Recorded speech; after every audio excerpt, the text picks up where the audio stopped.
people talk about AIDS being a gift, which is difficult to swallow sometimes, but in a lot of ways, it is a gift.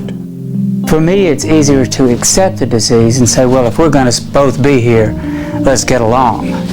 And I'll use you, disease, instead of you're just destroying me. If I died before 65 or whenever, and if it's from this or a car accident or anything, it is okay, because I've experienced life right now. Nobody else is going to deal with it but me. I mean, I'm the one that's got to do it. It's my life. I mean, I have to deal with this. As a human race, we need to take another look at how we treat our ill. That is the biggest thing that I've seen. You don't fix a problem by criticizing it. You fix a problem by trying to do something about it. And love, I think, is one of the best medicines for anything. Love. And not just words, love. Showing love. That's the medicine.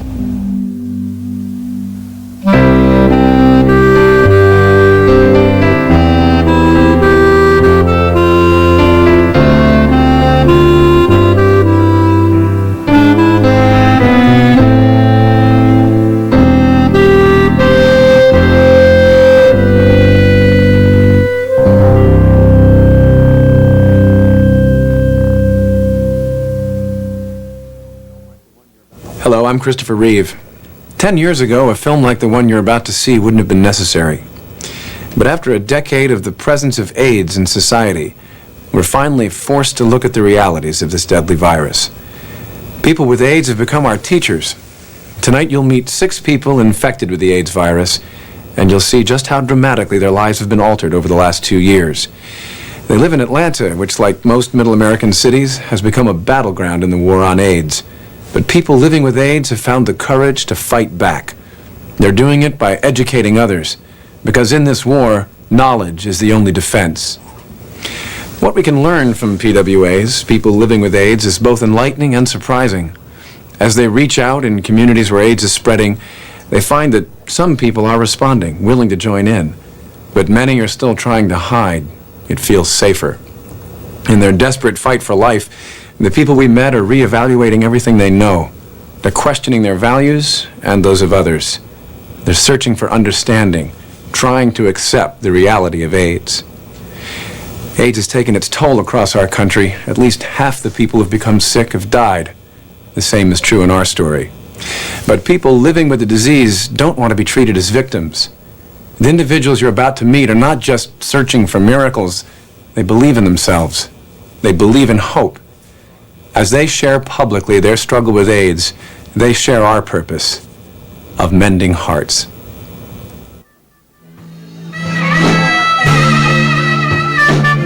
Debbie Dillon has tested HIV positive. That means she's infected with the AIDS virus. Debbie is 31 years old, single and heterosexual. She works as a unit secretary at a spinal rehabilitation center. Although she's not sick, carrying the virus has left Debbie fearful and insecure. I can still remember making jokes with my friends. Oh, I'll get tested. I bet you $100 I'm not positive. I guess it's kind of in the back of your mind, but it was happening to gay men. I didn't know any girls tested positive, and you just don't really consider that. Debbie found out she was infected while in a drug treatment center for a cocaine addiction. But because she never shared needles, she's convinced that she contracted AIDS through sexual contact. I think I was the first one to come through the treatment center with it, and one night I got a nosebleed in the middle of the night. And, like my roommate, I remember, she goes, I'm going to get the nurse, and I was kind of scared too. I never had a nosebleed. Well, she came in to take my blood pressure, and she was wearing gloves, and it hit me right then, and I laid there, and these silent tears just started coming out of my eyes. And I knew at that point that I would be treated different for the rest of my life, and it was real, real sad. Sometimes I think riding down in the car what it would be like to hear on the radio or read in the paper they found a cure. Can you imagine? God, I'm going to make it. I'm going to live. And I think about it sometimes, And until then, I have time. I'm not sick. And I have a lot of time on my side.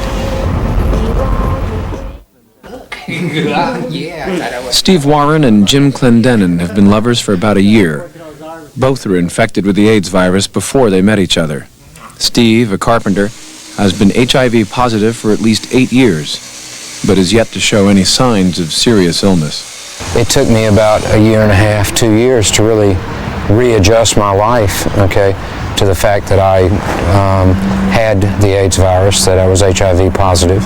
At the time, there was a lot less known about it, and that time was real hard. That's when I really gave up a lot in regards to looking forward to a happy life, looking forward to a long life, retirement, you know, that kind of thing. But over a period of 2 years, with my own efforts, I changed all that. I made it what I wanted it to be, not what I thought it should have been, but what I wanted. And learned to live with it pretty well. At first it was very devastating, very, very devastating. Many, many nights of crying and not understanding and scared of darkness.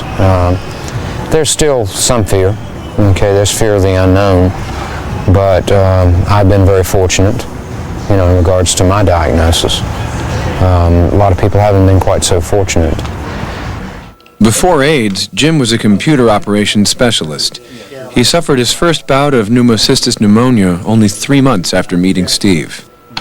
When I was diagnosed, it's funny, you feel one way about it before you're diagnosed. I mean, when you're just, say, positive. But you feel a little differently about it whenever you're actually diagnosed. You're on one side of the fence, and then all of a sudden you get on the other side of the fence. I was kind of bummed out for a few days afterwards, but I got over it real fast because of the fact that I knew before, you know, I'd taken care of my previous lover, so I knew what he had gone through and what I could expect, but that I also knew that they had drugs out now, and there were other things that chances were much better than they were whenever he came down with it. AIDS has brought about an entirely new way of looking at how they live their lives. This is given time, okay? Not so much for myself, but for Jim. I treasure every minute I've got with him because I'm not saying that Jim is going to die soon, but I feel that sense of urgency to get every minute of good quality time, especially after the last time he went in the hospital. I mean, neither one of us had any inkling that he was going to be sick again, and it just came up in a matter of 3 or 4 days. And when he laid in that hospital bed and looked at me and said, "I don't think I'm going to make it this time," and I'm going, "Well, wait a minute now. 4 days ago you were fine. You're going to do it again." That was real devastating. That was real hard for me to deal with. That was the most emotional time we've had together. And it fortunately worked out very good. 2 days later, he was back on his feet and ready to roll again. So, times are very important. Philip Houseworth, a 40-year-old native Atlantan, is a talented and highly regarded landscape architect. Popular and socially influential, Philip, a single gay man, has had full-blown AIDS for over a year. I think the biggest boogaboo right now is starting back to work. I have my own business, and in our office, we've been very fortunate to have some incredible work. And there's this thing, and it has everything to do with being president of the student body in high school, you know, being brother of the year in the fraternity and stuff. There's no room for failure. Like one time Jim Brody, my doctor, came into my room and he said, you got to get off your butt and start walking around the hospital. He said, there are a lot of people that look to you for inspiration. And it really upset me. I know he meant it as a compliment, but I thought, I don't really want to be anybody's inspiration. I want to be able to go to pieces and to yell and scream and get angry and feel like I'm not letting the public down because I'm not always positive or upbeat.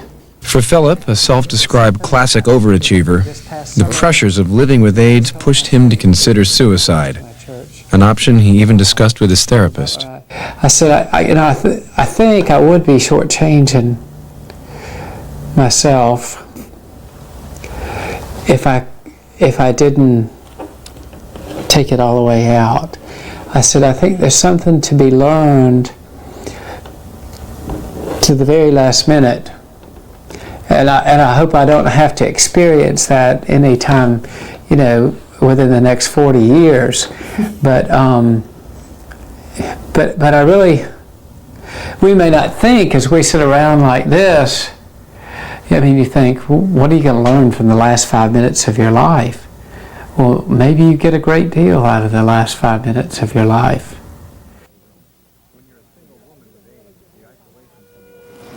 When you're a single woman with AIDS, the isolation can be overwhelming.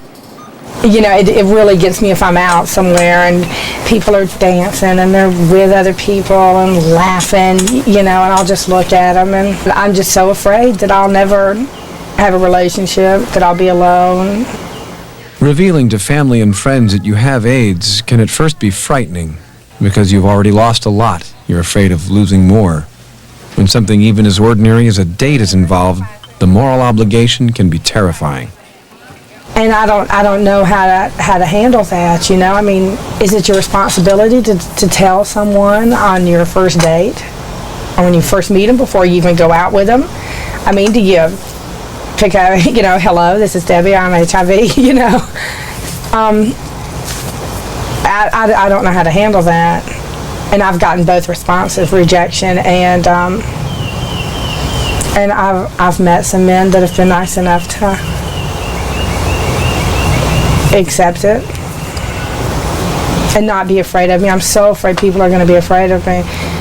And I guess I want to know right away if you're going to be.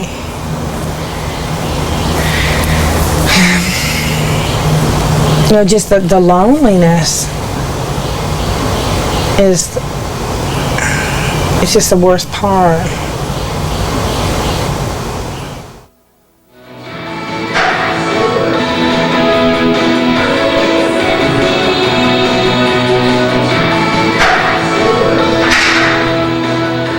A lot of people sit around and get depressed about it all the time. I did at first, first few days, but I thought, God, I'll be dead in no time if I sit around and do this all the time. I can't sit back and do nothing. I have to do something. I know in my mind that my life has been shortened, but I'm not going to sit here and say that I'm going to only be here a few months. I really think that's one of the reasons why a lot of the guys haven't made it. If you want to die, you're going to die. If you choose to die, you will. And if you choose not to, you won't. And you better not wait till you're on your deathbed, because by that time you've let it go for so long that you can't pull yourself out. And I don't want to get to that point. I swear I can't find anybody to work out with and to stick with it with me. I guess I'm working too hard. I really wish I could go back to work. I get so bored around the house. I can only wash the car so many times, honey. I would like to have a decent job and have a decent salary. And that's the main thing at this point in time that bothers me more than anything else. I've been told by several different people that I shouldn't go back to work because of the stress involved. But it's also stressful just sitting around, too, thinking about things that I don't have any business thinking about. Your turn, man. Here. It's outside. Hello? In the gay community where AIDS has affected everyone's life, even the ring of a telephone can make the heart skip a beat. It has female type. Hello? Yes.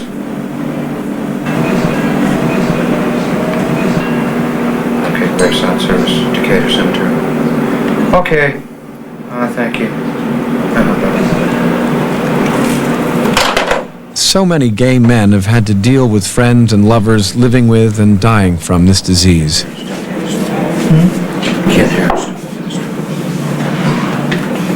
And each time it happens, it forces them to take a closer look in the mirror.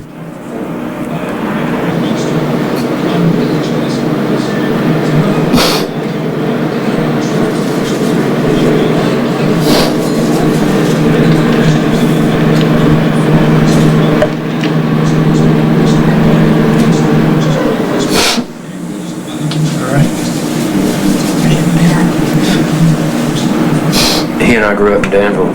We were neighbors. He was my first gay affair. We had a lot of history behind us.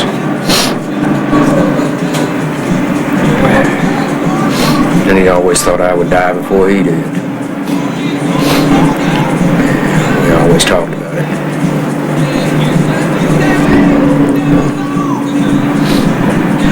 You know the chapter down. At this stage, Philip is waiting to receive the experimental drug Ampligen. I looked in the mirror not too long ago and I said, yeah, you've lost 25 pounds, but you look just like you always did, only in miniature. Getting Ampligen has turned out to be a struggle for Philip and the others who are on the waiting list. It is a highly selective drug study, a trial where in Atlanta only 30 out of 600 were chosen. And if we run into any snags, we can triple the dose. So that's always an option too. It was his doctor, Jim Brody, who encouraged Philip's friends to organize a letter-writing campaign in hopes that the drug company would speed up its release. Philip and I came up with the idea, because we were both feeling sort of helpless, and nearly 1,000 letters showed up on the desk of the person who's in charge of the study. She was not completely amused by the whole thing. There were some forceful letters included on that, you know, and some really beautiful letters too, saying, you know, if anybody has a reason to live or a will to live, Philip's got it. You want me to use this big one here today? You be the judge, it's fine with me. I do want to stay away from it because the more you use them, you have the scar tissue there. It makes it kind of difficult sometimes to get. Well, if we run up and down, this part hadn't been used very much in here, is that bad? No, that's not bad. It's kind of a hard place to put a needle and you have to sit here with it in there. For Philip, having hope to hang on to gives him the courage to go on, in spite of the fatigue and pain of his illness. In his battle for life, he's come to understand why every hope is worth a struggle, and he's learning that his life is important to others, as well as to himself. Say when. Okay.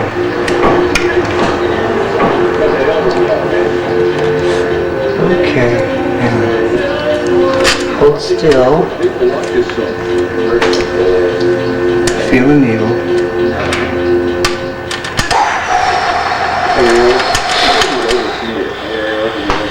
Okay, try to relax. Okay. Get it? We got it. Let's see if it's good. Okay, just hold your arm nice and still. In Atlanta, it's easy to figure out who's going to get it and who's not, because a lot of people are doing well on AZT, and it's mainly for those people who are not doing well on AZT. I'm going to just do this. See, you've got a good blood return. Great. But in New York City, there are 1,000 people who want it and 30 slots that are going to be open. And so they're going to have a raffle. It's no longer like dialing for dollars, it's dialing for life. Tipton Bishop is not only an AIDS patient, but a professional singer and actor with over 20 years' experience. To support himself, Tipton works as a concierge in an apartment building. He was diagnosed with AIDS in 1987, but that only fueled his incredible will to live life to the fullest and to be remembered for doing it. Well, I think you want your life to be worth something, and you go along for 35 years wondering why you're here, and then because of a set of circumstances and this disease, you wonder if this is it. You know, if I can use my life, you know, and my energy, what there is of it now, to help these people that are more alone than I am. It sort of destroys the illusion of why we're here. I mean, so many things you feel you lose, so many things. You wonder if you'll ever have a relationship. Is your sex life over forever? Is your career, you know, no more? Everything changes. In a way, when you first start dealing with the disease, I think you realize it doesn't have to change to that extent. There still are the same possibilities. I feel you just have to go about it a little bit differently.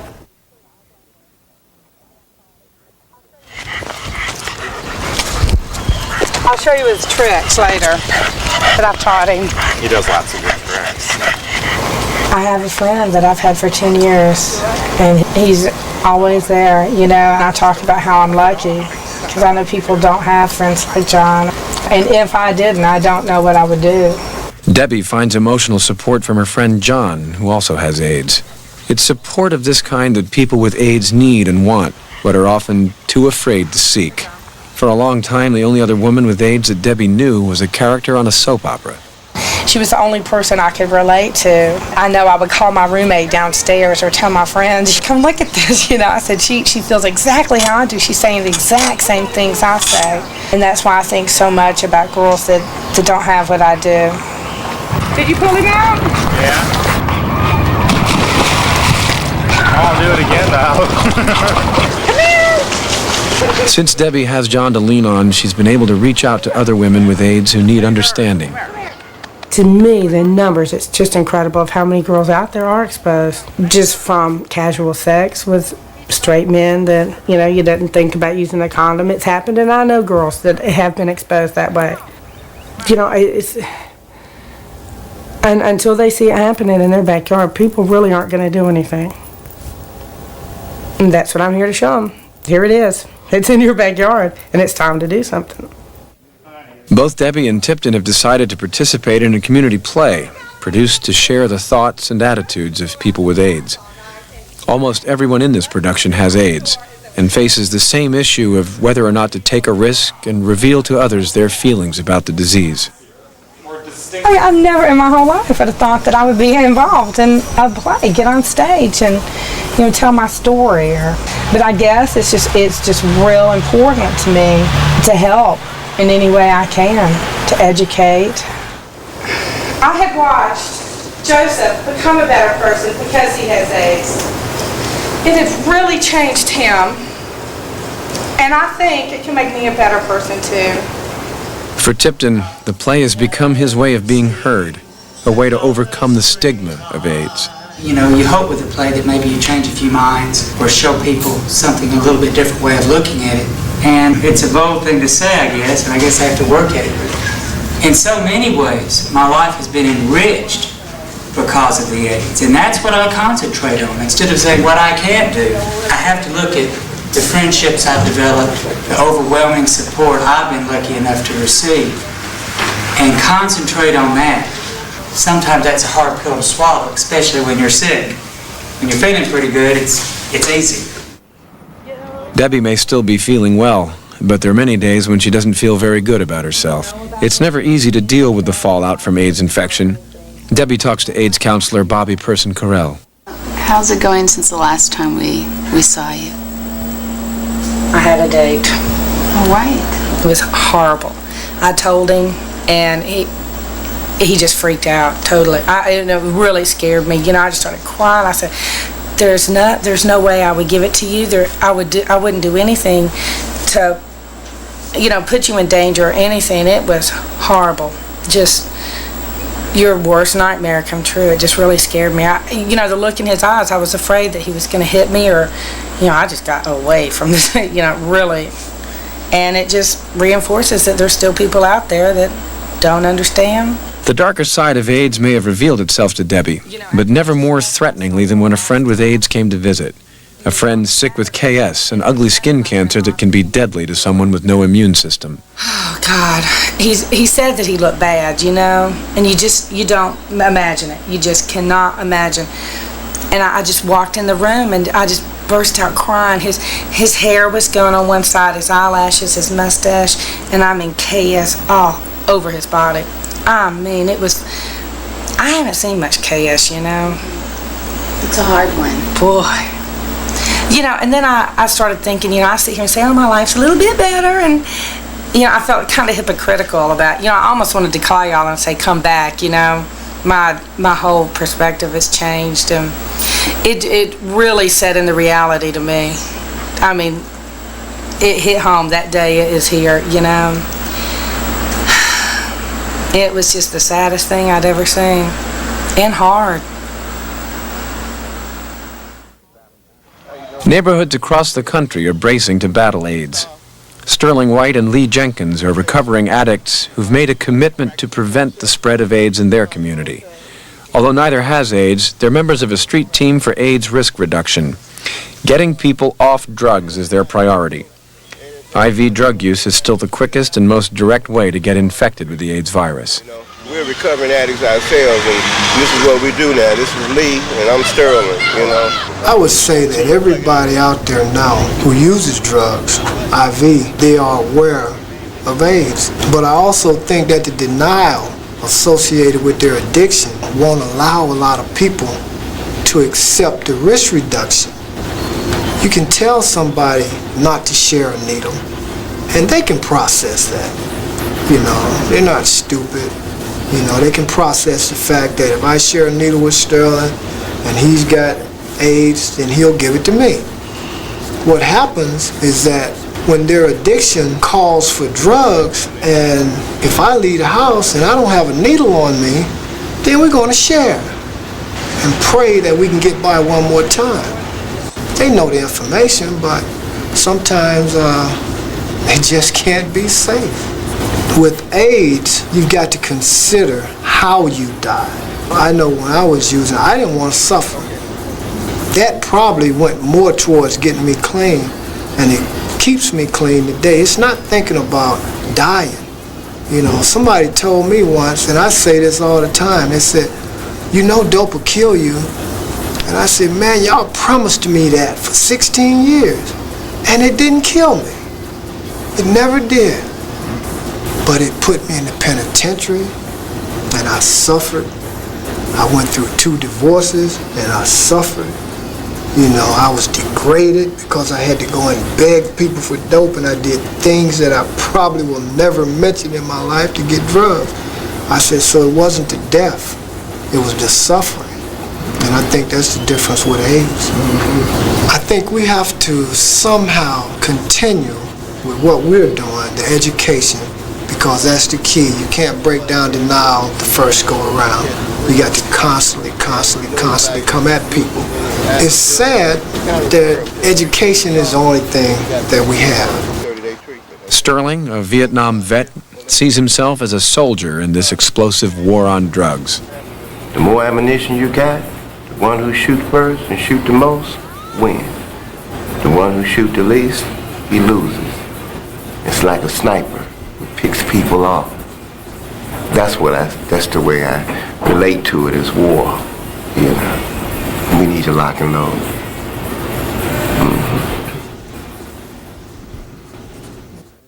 Few can understand the effects of drugs and AIDS better than Phoebe Simon. For the past few years, she's been fighting her own war to protect and care for her brother George. It has always been my belief that God does not put any more on you than you're able to bear. 8 years ago, George Lewis's child died in his arms. His marriage fell apart, and he turned to IV drugs. But he recovered, got a good job, became a deacon in the church. He had turned his life around, and then he found out he had AIDS. When the doctors told me about George, I was hurt very deeply because I know at this time they don't have a cure for it. Phoebe's religious faith has given her the support one needs to be an active caretaker for a person with AIDS. You know, God has all the powers, and He doesn't make any mistakes. I can't interfere with His plan. If this is God's plan, I pray that He will give me the strength, courage, knowledge, and wisdom to be able to accept His will, whatever it is. I can't tell you that I'm a Christian and I see a human being who is one of God's children, be it my brother or not, suffering, and I can do something about it, and I don't. That's not a Christian. You know, I was looking at something the other day where this mother refused to let her son come to her home anymore. I don't understand that. Not from a mother. Maybe any other relative I could accept, but not from a mother. And that hurt me very dearly. It was a special on television. I don't even know these people, but he was so sad because he had no place to go and they had turned him away. And I will not allow that to happen to George.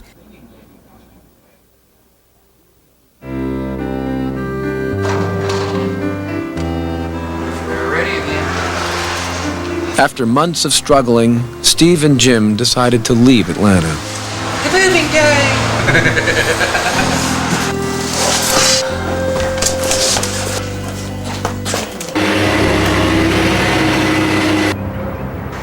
We got to turn this around. So what I'm going to do is pick it up. Yeah, we do. Yeah, it's got to go over the other way. So she goes, spin the wheel instead of doing it the easy way. Amateurs at moving time. Ow! Yeah, wait a minute. The joys of moving, dear. When a friend with AIDS had to sell his house in Florida, they bought it and left to follow their dream. Now we got to unpack. For a person with AIDS, life is consumed with health concerns. A daily chore for Tipton is figuring out what medicine to take and when to take it. The rifabutin, I'm going to try to get from the doctor. I got the lamprane, I got the Primaquine, I got the Emperin, I got the Xanax, I got the Riopan, I got the Zantac, and I got the Nizoral cream. And it's frustrating to realize it'll be the same way tomorrow. It's harder. It's harder now. It's day to day. Let's see, I always count. 1, 2, 3, 4, 5, 6, 7, 8, 9. And if I took a calcium and if I had the other rifabutin, it'd be 11. Brenda Hinton, one of Tipton's nurses, helps get her patients past the daily frustrations. We're big support systems. And sometimes it's really not so much what we say or anything, it's just that we're here and that they know we're here for them. And a lot of times they know we can't do much. But, you know, we hug a lot around here. Hugs are essential. A lot of emotional stress when you start seeing people you care about be very sick, not do well.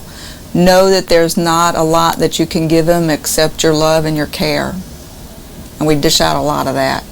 Dr. Richard Dubois is a specialist who handles a large number of AIDS cases. How are you? You look great. How you feel? Well, I'm feeling great. When I was training, I was at a cancer institute, and the patients were all dying, and that was just when chemotherapy was getting developed. When I got to Vietnam and treated infectious diseases, malaria, and I got better with some pills, and I said, this is my style of medicine. And now, right in the middle of my career, AIDS comes along, and I'm right back there with the dying patient again. There's a lot of doctors that don't deal well with the whole concept of AIDS. They also have a great deal of trouble dealing with homosexuality. It's not that they're homophobic per se, they just would rather not deal with it, don't take the time to get to know the patients for their own individual personalities as opposed to just a patient with AIDS. There's an awful lot of people that would like it to go away and don't want to have anything to do with it and won't face the reality that it's here and you've got to deal with it. The government, particularly in Georgia, has not been very supportive of the whole thing. The medical society was a little bit slow to pick up on it. I think they're doing a good job now, but they needed some momentum to get going, and sometimes you feel like you're out there thrashing in the ocean without a paddle, and you wish that it was a whole unified thing that was working together to lick what is a very big deal, very important piece of history. Philip tried to lead a normal life, but AIDS wouldn't allow it. He missed so much work due to sickness that he had to give up his business. But the personal loss didn't end there. When Philip realized he could no longer take care of himself, he chose to move out of his house and in with his parents, who could care for him. That was a painful decision for a man as independent as Philip.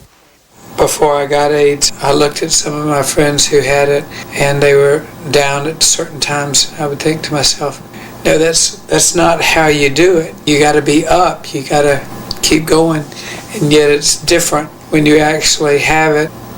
I feel guilty about the smugness of thinking that I could do it, showing no pain, showing no vulnerability. He's always been the giver. And now I say you have to be the givee. And it's not easy to be able to say, so-and-so, I would like a ride to lunch, or are you going somewhere and let me have a ride? It's not easy to do that after you've always been the one that offered.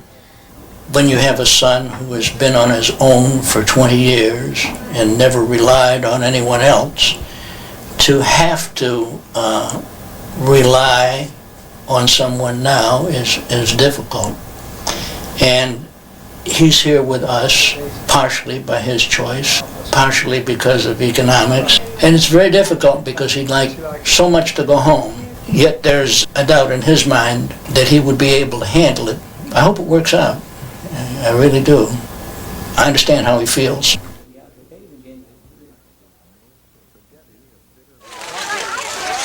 For Debbie, a bitter reality is that there's no escape from AIDS.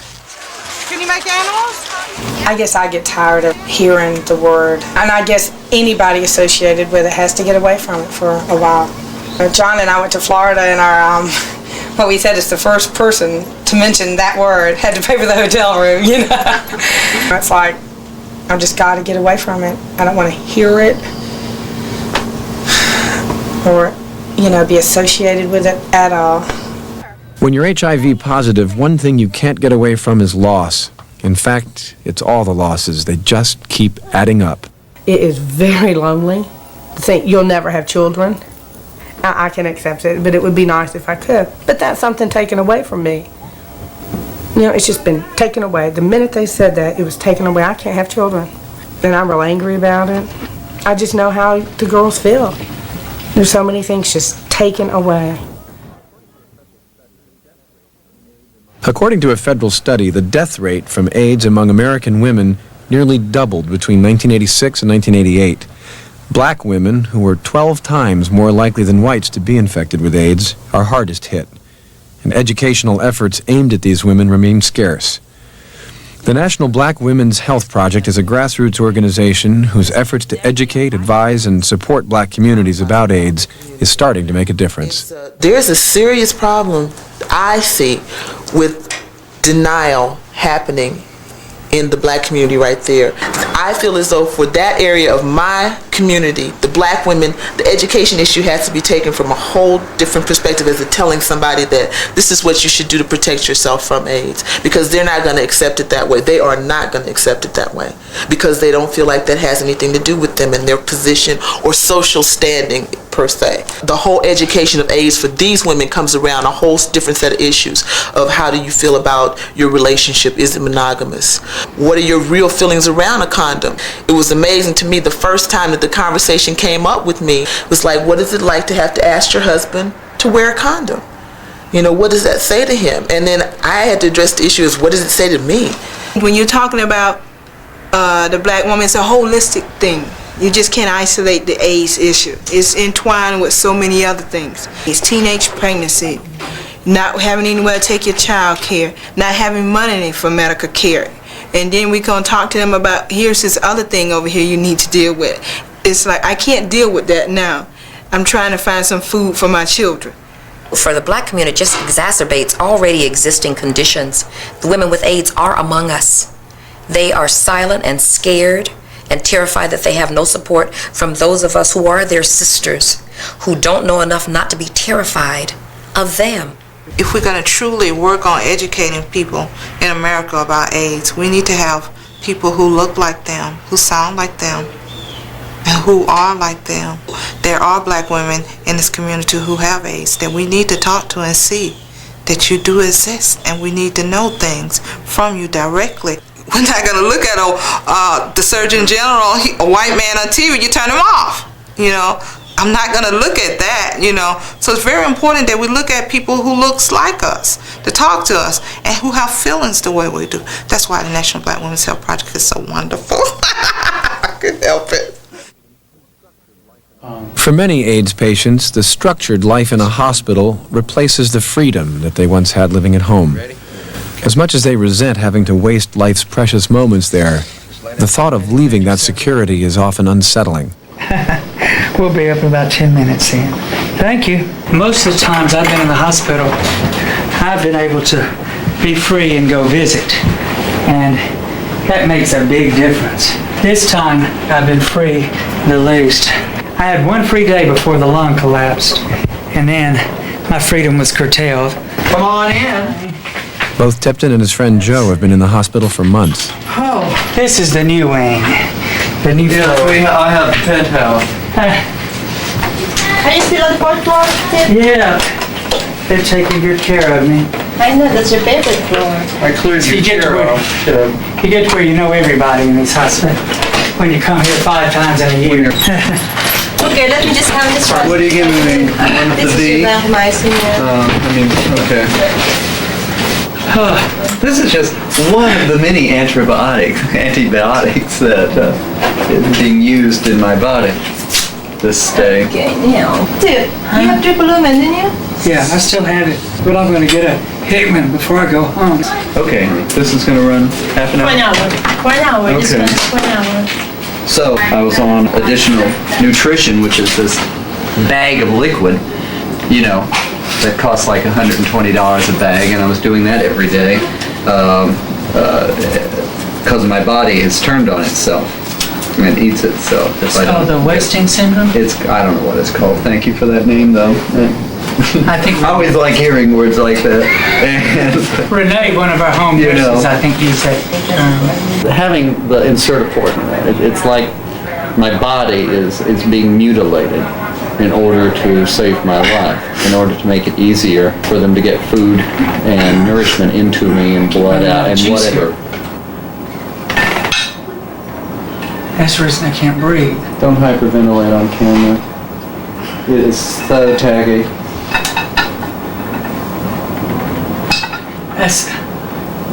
Do you want me to call the nurse?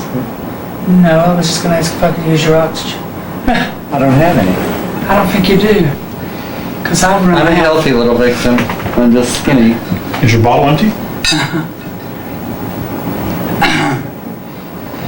Well, you need that.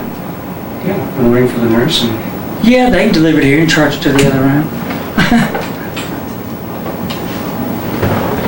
I don't know how quickly they'll be here unless they have another one up here. Are you gonna okay for Yeah. I knew I couldn't. Yeah, can I see the nurse, please? Yeah, let's make I got a friend in here whose oxygen bottle is empty. He's from the 4th floor. He'll need to go back to his floor to take care of that. I guess she told you. What if I die between here and there? It's a pain in the butt. And it's a constant reminder. It's constant. There's always something going on. You want to have a day where you even- can forget, but when you have to plug up to these machines, there's no way to Even when avoid. you're healthy, even when things are going well and you're working, you know, like I have been, and If I've you have survived to- it for 2 years, there's always something. Every time you turn around, there's some little thing. You got to go to the doctor every two. You know, like who has days off? You go to the doctor. You go to the specialist. You go have warts removed because you don't have an immune system. The food, the Karell, you know, the 2,500 calories a day. That's an 8-hour process. And at one point, I was doing it every day. Well, you work for 6 hours. You go home and you plug in for 8 hours. You know, life. You know, and life is a real important thing to me. You know, it's like, and that's why I'm frustrated and I'm a little angry about being here still, and I'm going to be here a few more days. And there's going on all out there. Life is out there. It's life. It's not in here. You know, while I appreciate being alive, I mean, perfectly pleased with it, and we'll accept this, but life is going on out there. And it's important to me to be a part of it, as much of it as I can be, as much of it as my health will allow me to be. And poor health is a pain in the butt, you know, because you certainly lose control, as if you had it anyway, but you certainly lose a lot of freedoms, and the illusion of control, and you certainly learn how to accept and how to live a day at a time. If you don't learn how to live a day at a time with this, you'll never learn how to live I understand when a day at a time. there are people who just can't hack it. They get tired of it. They hide. They cut off They the go on, medicine, and they get out of it. They just go on. I'm not going to do that, but there are certainly days when that thought crossed my mind. This is old. This is getting old after a year. You know. Okay, George, come on up. Let's go back. Every day, George appears to be getting sicker as Phoebe prepares for the inevitable. Her deep faith in God has given her the inner strength to look ahead. last Sunday, our Sunday school lesson was about Job and his faith. So I always read the Sunday school lesson with him because he's not able to go to church, and we discuss it. His vision is bad, and he can't read it, so I'll read it and we discuss it.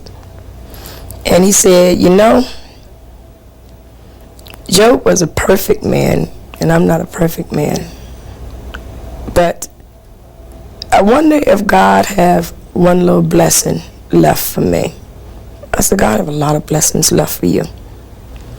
He said, well, whatever blessings that he has left for me, I want him to give them to you. And that hurt me. That got me, you know. Because he needs the blessing right now.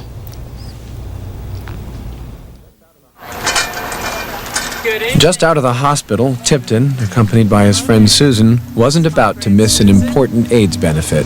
Susan came the day when I called everyone after the first lung collapse and said, if you want to see me alive, come now.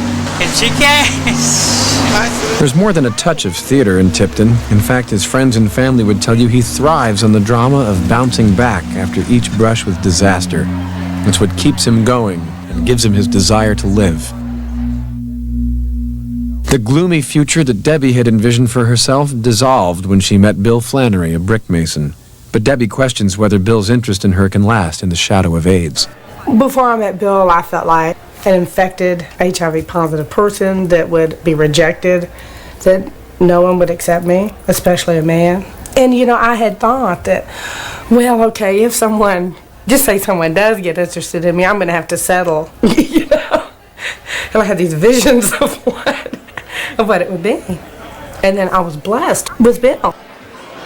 You know, before I would go out with someone because they drove a Ferrari, you know, or how much money they had, or what kind of job did he have, what could he do for me, you know, or what kind of drugs did you have, you know. There was always a reason that I went out with someone. Selfish. And that's not there anymore, and it's just real now, you know. I like everything about him, and I take a relationship more serious now. It's just a real different relationship, and I like it a lot. A lot. This is shuttle launch control. The cooling fan, which is used for the cooling of the flight suit, has arrived at the road. Moving to Florida provided a new lease on life for Jim and Steve. But it wasn't long before their dream was destroyed. 9 weeks ago, I started having fevers, high fevers. It took 3 weeks to finally get a doctor that would put me in the hospital and try to find out what was going on. The day that I went down to the VA for the appointment, I was a wreck. All I have is death on my mind. Picking up the count down the clock at 11:20. Would have been nicer if the launch was yesterday when I was feeling better. It's almost impossible to sleep. I try to go to bed around 10, and I'll wake up anywhere between 1 and 3 o'clock in the morning, and I can't go back to sleep because I got fevers. Watch over there.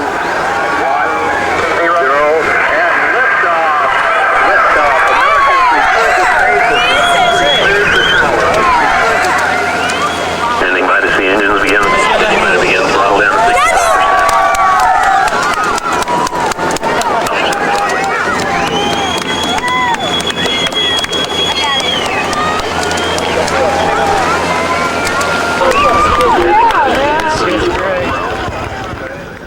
When I feel like I feel today, it's real rough. Because I really don't know if I'm going to make it or not.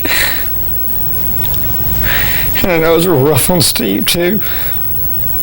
And it's rough on my family. The only thing that scares me about going is the pain. I just don't want to go through all that. And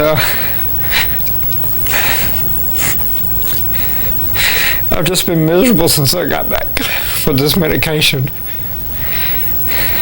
And I'm really suspicious that they're not telling me everything that they should be telling me. And I'm a realistic person. I want to know what's going on. I don't want anybody playing any games with me.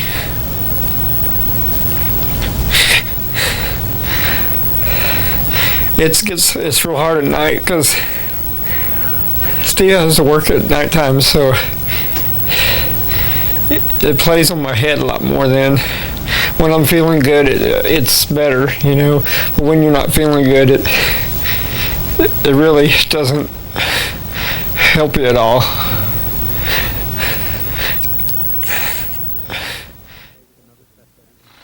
Philip has faced another setback. After 6 months, the Ampligen study was halted when the drug was found ineffective. With Philip's condition weakening, he's given an aerosol drug inhaled to help prevent the recurrence of pneumonia. Robynette Kennedy is one of Philip's oldest and closest friends. It feels real scary to lose him. He has been real important to me for a long time, and I have conversations with him that I don't have with anybody. And if you had known Philip Houseworth when I met him, he was this gorgeous fraternity guy, and this woman he was dating broke up with him one time because she told him he was too shallow and superficial. And he has become one of the most spiritually enlightened people I've ever known in my life. And I think what I've learned is across the board in all my relationships, I have become less controlling and more able to get it that people that I love are not mine, but are just a blessing. I feel in Philip's presence and the way he has enriched my life, blessed. I feel graced. He's so graceful. With Ampligen no longer in the picture, Dr. Brody must face his AIDS patients who are hanging on to hope, only to watch it once again disappear. There are some times when I just hate it.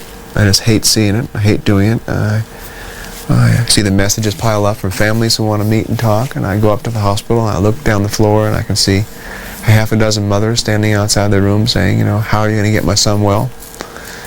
And you feel very helpless, and you say, what am I doing here? Am I wasting my time? Am I in the wrong field? I'm not cut out for this. And you say, well, how can anybody be cut out for this? And how can you do this and go home and say, that was a good day's work. I really enjoyed that. I really accomplished something today. I really helped somebody. I really used all these years of training to make a difference in someone's life. And many times you just don't feel that. I say most of the time you don't feel that.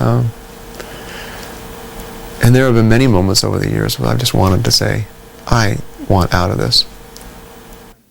Colleges and high schools are trying to find ways to drive home the realities of AIDS. Debbie believes her voice can be most effective educating young people. In reaching out to them, she's determined to turn a negative in her life into a positive. I've seen friends die of AIDS. It's the worst thing you could ever imagine in your life. For those who still believe that young people are not at risk of AIDS infection, now is the time to shatter that myth. College students today are aware of AIDS and take it seriously, yet they still basically believe it's something that happens to somebody else. People get wasted at parties and quote-unquote hook up, and the issue of safe sex is basically blown to the wind, after that 6th or 7th beer. Although safer sex seems to be the motto, practicing it with any consistency is the issue. I don't think people are conscious about it. Everyone wants the next party. It's not, am I going to get AIDS? They're living for now and not tomorrow. Reported AIDS cases in young adults has increased by 40% in the last 2 years, and it's on the rise. I think AIDS is a risk, everywhere, but nobody's concerned with it. The issue is sex. How much sex? I don't know. I think we're kind of a sheltered community, and everyone is, fairly pure. I don't know how to say that, but I think that people know a lot more about each other at a school like this, and so I don't think it's come down to our level yet. There's always someone that's going to think like that, but they have to be aware that everyone is at risk, and they should take preventions, take precautions, and to prevent AIDS at any cost. A lot of people just kind of sleep around and not even think about it because they think, I'm not going to get it because I'm young and I'm invincible or whatever. But I think if there's more education maybe before in the high schools and in the middle schools, that people wouldn't come to college with such a reckless attitude. Doctors predict that AIDS infection among teenagers is going to be the next crisis. Researchers say teenagers are like gay men at the beginning of the AIDS epidemic. Doctors who just a year ago did not have one infected teenage patient now have a dozen or more.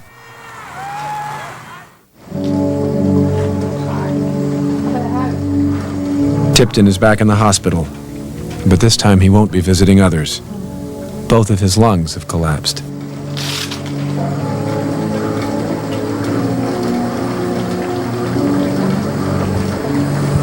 Fighting for every breath, Tipton is not yet ready to give up.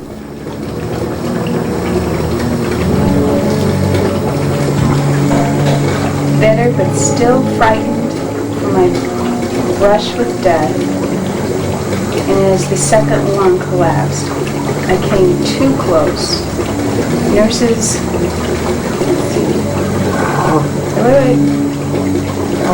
nurses of 15 years, they had never seen anyone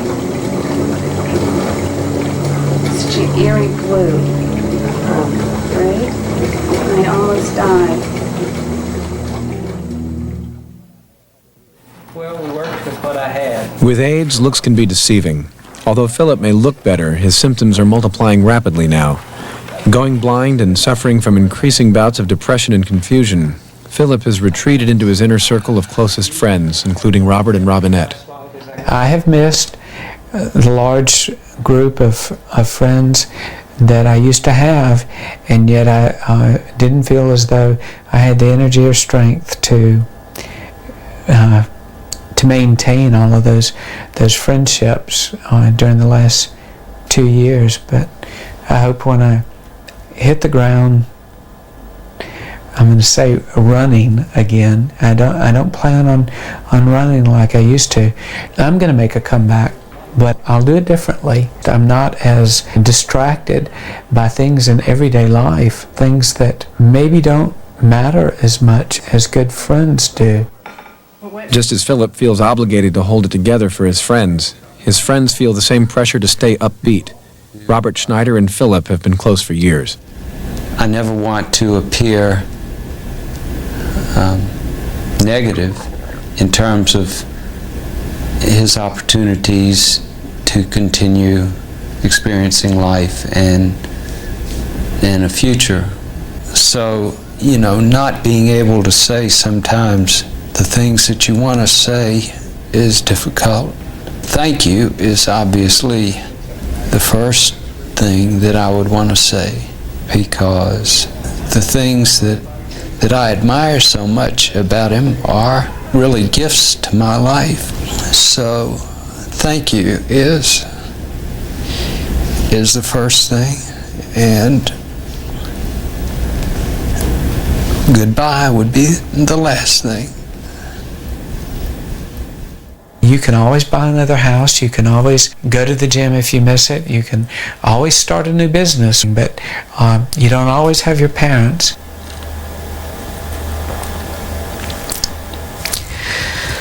And you don't always have your friends.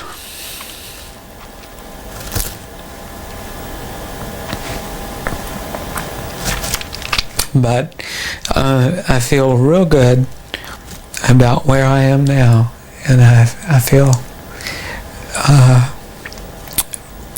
real thankful, and I don't want to waste any time that I have and not appreciate the friends and family that I do have. What Phoebe has experienced as the caretaker of her brother George has helped clarify her thoughts and taught her a hard lesson. I've learned that we own nothing. Everything is loaned to us. At any time, it can be taken away. So enjoy life while you can. Don't be afraid to tell those you love that you love them, why it matters, while they're up and about. Don't be afraid to show them that you love them, because surely there will come a day when it won't matter what you say, because they're gone or you're gone, because nothing lasts always. All of us will know someone with AIDS before it's all over if they don't find a cure for it. So it's not a time to down a person with AIDS or to laugh at, make fun at, or to criticize. It's not a time. We don't know who will be next. We don't know what our children are doing. We don't know what our mates are doing. So it's no time for that.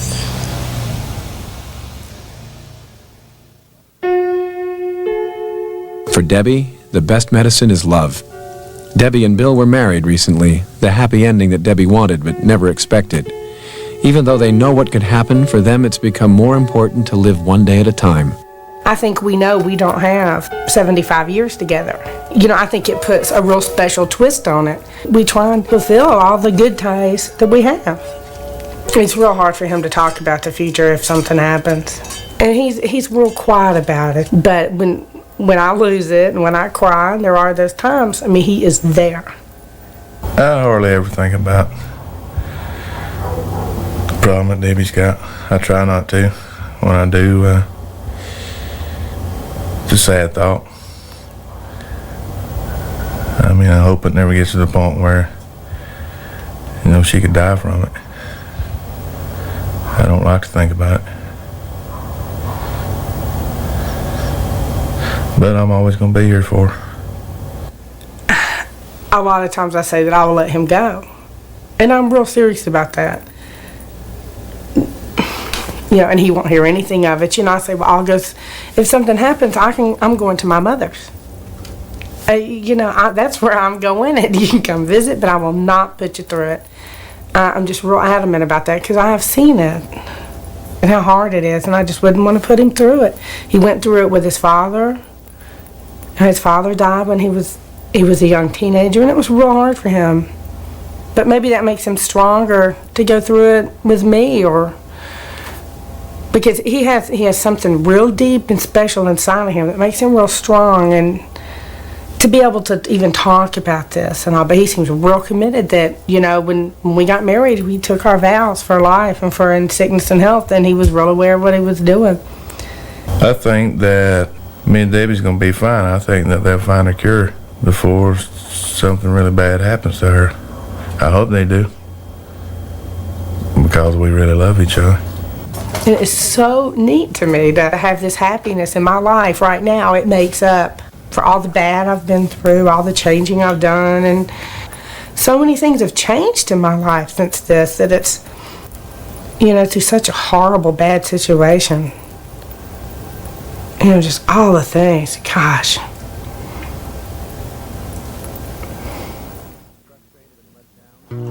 Frustrated and let down, Jim and Steve were forced to make another move. Dissatisfied with Jim's medical care and unable to cope financially, they gave up their house and returned to Atlanta. Maybe owning that little square was not so all important after all, because his health was more important than that. You know, we can all own a lot of things in life, but nothing can replace the value of a human life. All that made me think about a lot of things again. Like what I plan to do with my time. It's really funny, my wanting of material things is a lot different. Now it's like a big deal. You know, doesn't matter. Because, I mean, if you're sick and not feeling good, none of it matters anyway. There was a big change in Jim, okay? Very outwardly, he lost his will for a while to live. Even to the point that we discussed everything funeral-wise and what was to be done, and I mean, it was that bad. We didn't really expect to have the major medical problem come up like it did, because I mean, it just came up 3 weeks after we got there. Despite the fact that Jim and Steve want to pay their bills, like most AIDS patients, the overwhelming medical costs and ultimately the likelihood of bankruptcy never go away. But I'm not going to suffer, and I'm not going to let him suffer to pay a bill. I mean, you know, it's a hard thing to do, especially when, you know, we've been raised to think that, you know, that's the important thing we have to do. But when it comes down to living and dying, I think living qualifies a little bit better, you know. I've become much more protective of him, okay. I cover him, I shield him from bill collectors, I shield him from harsh words, I find myself now even shielding him from harsh things that come on TV, which is not good, it's not right. I know it's not, but on the other hand, that's the protective nature of any human being to do that, to make things more comfortable. And I find myself doing that more often, and I have to control it. I do pretty good. I mean, you know, he's never caught me at it, not that I know of. Either way you look at it, if one of us was to pass on, it would put the other one in a very rough position, because we were pretty wrapped up in each other, I would say, and you. Mm-hmm. Yeah. That's good. You better. Well, you know, you deal with an issue like this. This is not dealing with an issue of whether your mother-in-law agrees with you or not. This is dealing with an issue of, hey, you're committed to each other in a life and death struggle. You know, we think that, you know, with the new drugs that Jim has a chance, okay, of some quality life and good life, you know, that he might not die yet. But I could be on his turf tomorrow, okay? I've cared for people in my life, but I've never really known what love was. And I do now. So I would honestly say that I've found out the meaning of life, you know? You won't find me pretending it's all right. Though unable to sing right now, Tipton is still intent on rehearsing his trademark song for an upcoming AIDS benefit, a song written especially for him. And it's just not fair to be so young, I know that's wrong. I try to focus on right now and not how long. I have tasted life and it is sweet. I won't waste one red drop. I do live, finding joy in life is the gift. Oh wow, I'm so excited to finally be here. That Tipton rebounded from his most life-threatening episode so far was not surprising, considering his will to live.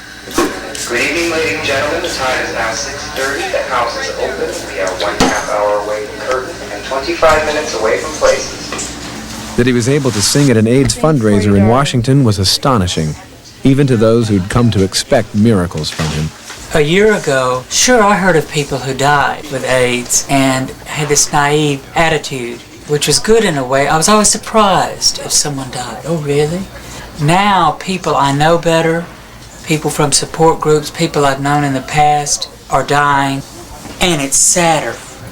There's a sadness that my whole life didn't pan out to what I would have hoped it could have been. And with the AIDS, I think I can still come together and learn certain things, but it's more unlikely that there's going to be a real happy ending.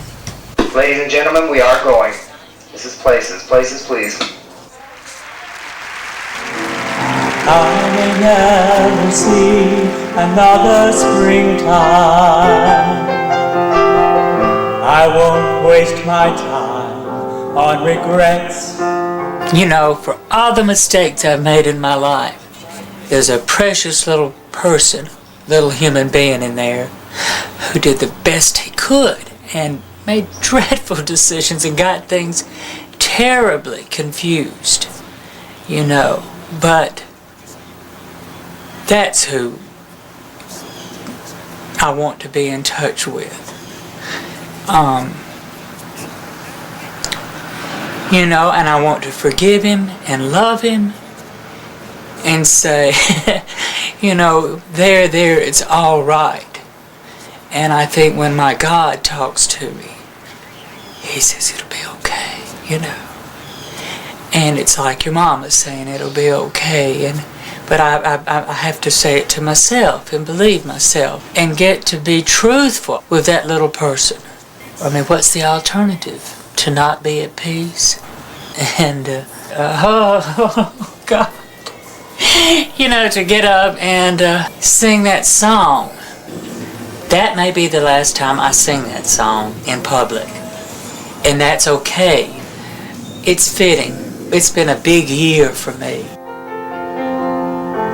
I do live, finding joy in life is the gift.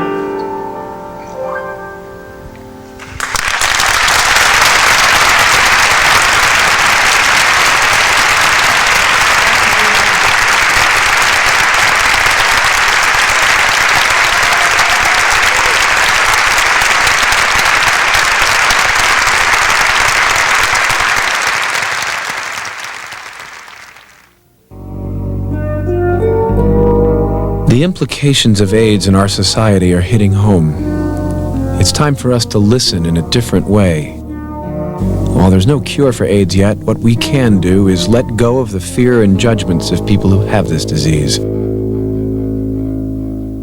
George died in October of 1988. Phoebe continues her involvement in AIDS education in her community. She hopes to be able to put George's daughter through college, a request he made before he died. As Philip's disease progressed, he found comfort at home with his family. When he felt the quality of his life had disappeared, he accepted the inevitability of death. Philip died at home in June of 1989. After 5 months in the hospital, 4 courses of chemotherapy, and reoccurring lung infections, Tipton continued to fight for his life. He became an inspiration for other people with AIDS. Tipton died in January of 1990. Jim and Steve made yet another move in search of better medical care, this time to San Francisco. Despite that, Jim continued to weaken. Although he never gave up, eventually his body gave in. Jim died at home, with Steve at his side, in early 1990.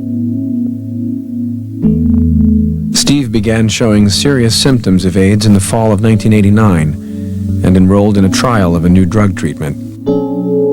Still suffering the emptiness of losing Jim, Steve is trying to rebuild his life.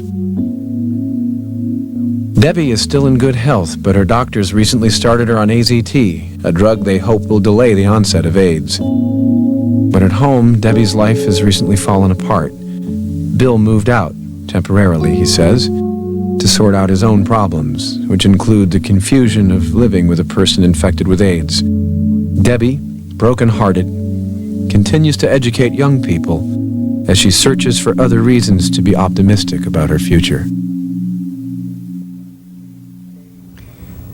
AIDS, like any other tragedy, has to be looked at in perspective. In despair, we find healing only through compassion and perhaps time. In the words of the poet May Sarton, who says it is easy? But we have the power. I watch the faces deepen all around me. It is the time of change, the saving hour.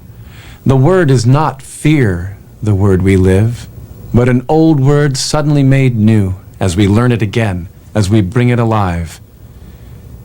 Love.